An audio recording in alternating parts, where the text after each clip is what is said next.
Hey, welcome to the Mountain Man Chronicles. This is Paul. I hope you enjoyed today's adventure where Raylene and I go out and explore some prairie homesteads. Stay tuned and enjoy our adventure.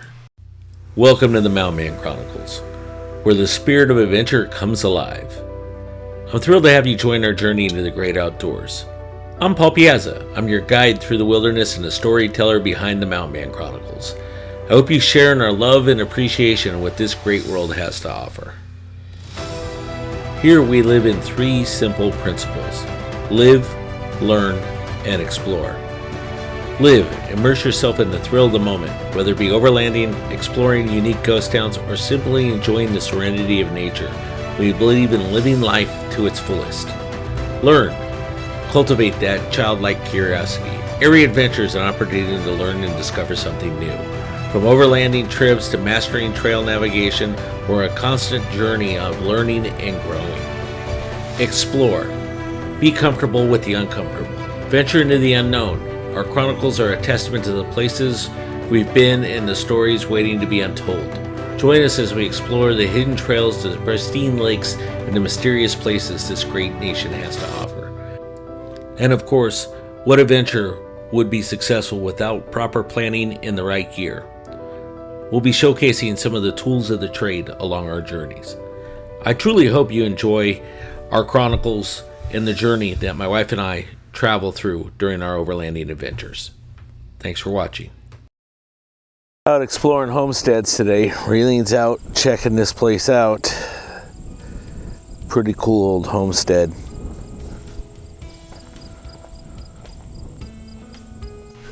I absolutely love getting out here and exploring with my wife. We enjoy just, coming out, checking out these prairie sites. Try not to trespass. In this case, we used a drone. Raylene did go out and explore a little bit, honestly. It's just fun. The part of the fun, though, is just being with her, letting her she gets all giddy about these places, and it's great to see. But then, she knows my wife is a wealth of knowledge about antiques and old things, and so she enjoys just seeing it and explain what things are. And she grew up on a dairy farm, right? So seeing a lot of this type of information for her is just really special. Then I enjoy it because I can sit and listen to her kind of tell me stories about when she was a little girl. I can listen to her just kind of reminisce, and she explains what a lot of these things are that I don't know. But then we both kind of sit back and say, just imagine what it would be like to live back here. Even if this is like probably a 1950s or 40s farm that looks like it's gone into disrepair. But just seeing that and enjoying it, and then talking to her about just what a rough life it was for her growing up, because her dad, worked the farm and worked a regular job. And as a little girl, she'd have to go pick vegetables and areas and things like that. So, she shares with just how tough it was for her, and then imagine that it'd be 10 times tougher if we didn't have the technology we have now or when she was a kid. So it's just interesting things to think about as we go through it. Not to mention, it's just special time between us as we go out and explore it. And I hope you enjoy our special time together as we enjoy this with you.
Another old farmstead right on the outskirts of the town of Academy.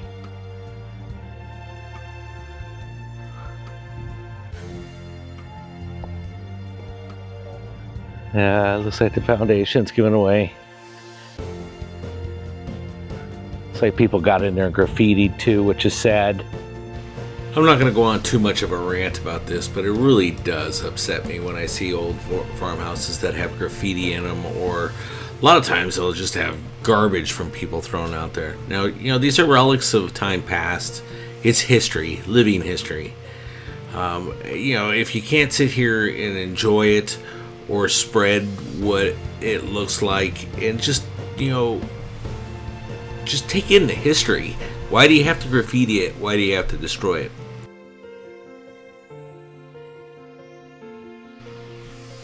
Oftentimes when I see these old farmsteads, I kind of close my eyes and I just imagine what it would be like to live back here in the 1920s, 1930s, even older in some cases.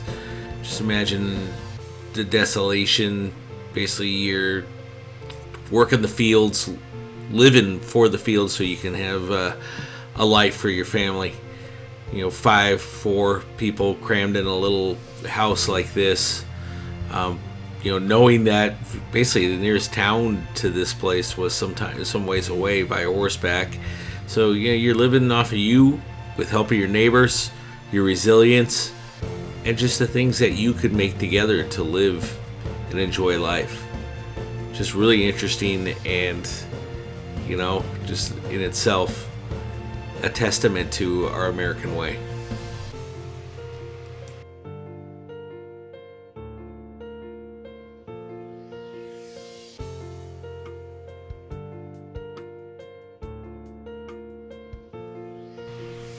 One of the things I truly enjoy about living in South Dakota is you can see forever. Growing up around the mountains, living in the mountains, you have to climb pretty high to get a good horizon. Here, just by looking out to the horizon, you can see that it just kind of goes on forever until it just fades into oblivion, the edges of the earth. Oftentimes, Rayleigh and I will sit somewhere and have lunch and just kind of look across the prairie and look into the oblivion and just wonder what it would be like. The sky seems to go on forever.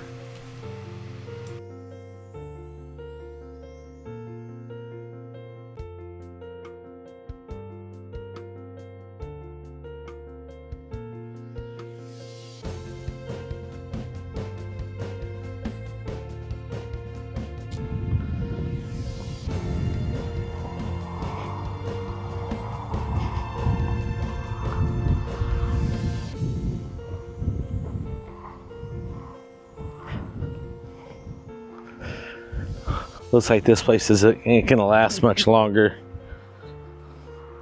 Roof is starting to bow. Other pieces of property are starting to bow.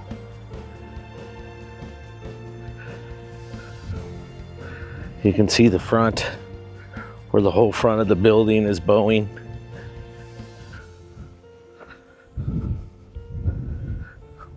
But some big windows here. Wow.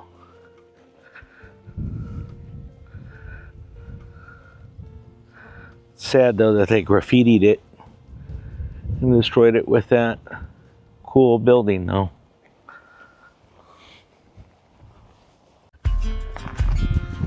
So Academy was a school that was built for the homesteaders' children out here in 1893. This is the remnants of the old Academy, and we're gonna walk up to the memorial of it. Very, very cool to find out here in the Prairie.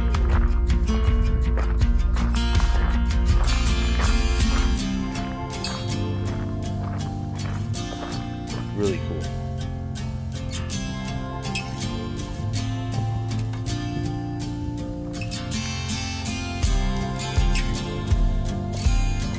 So today's job is we're out exploring.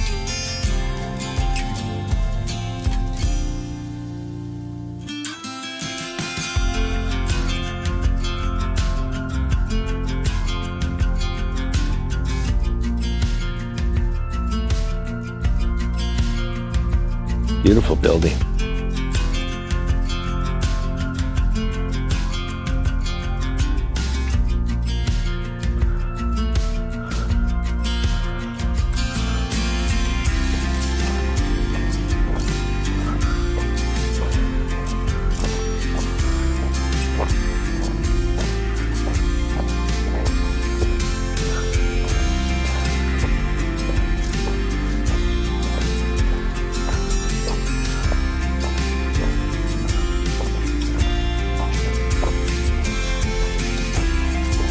where Raylene goes out and explores, is checking out the building, seeing what she could see when she peeks in. What are the bets are? She tries the door handle.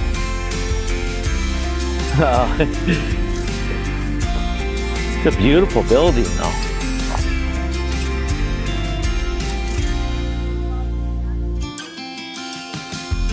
Oh, really?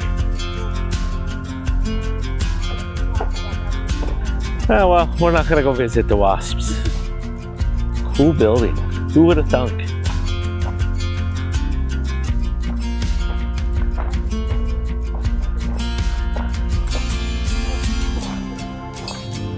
Yeah. Yeah.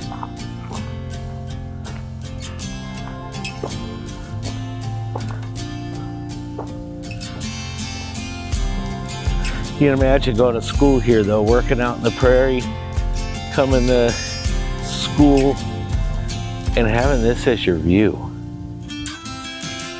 Down in the middle of nowhere, South Dakota.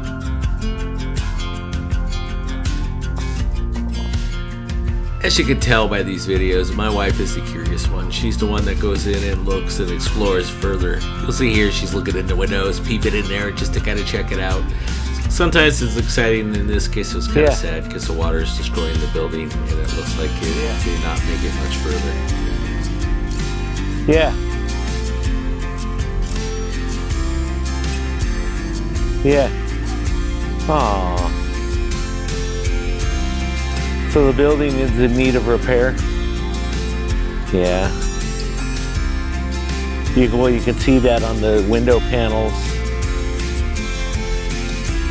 What I find interesting about this old architecture is it does have you can see the religious undertones, right? Yeah.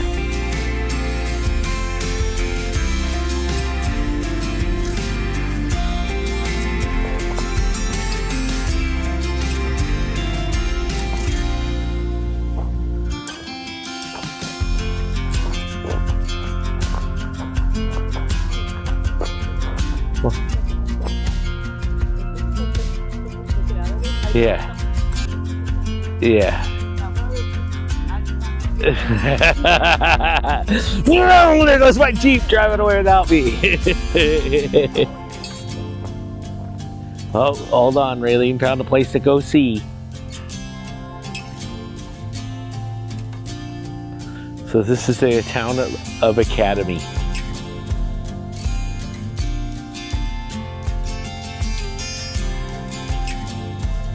It's our second town we found today that are just, the other town was all on private property, so we couldn't get to it. I should have taken video of it though.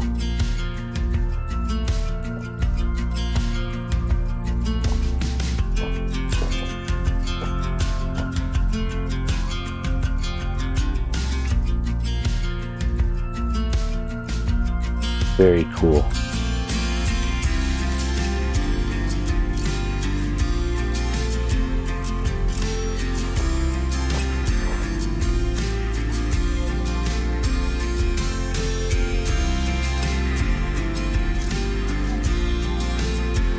The school was named after him?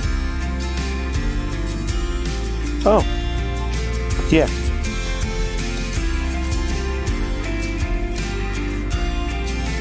So it turns out the people that founded the school were related to Ralph Waldo Emerson.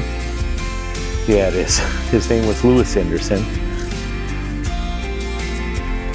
He was a pioneer missionary.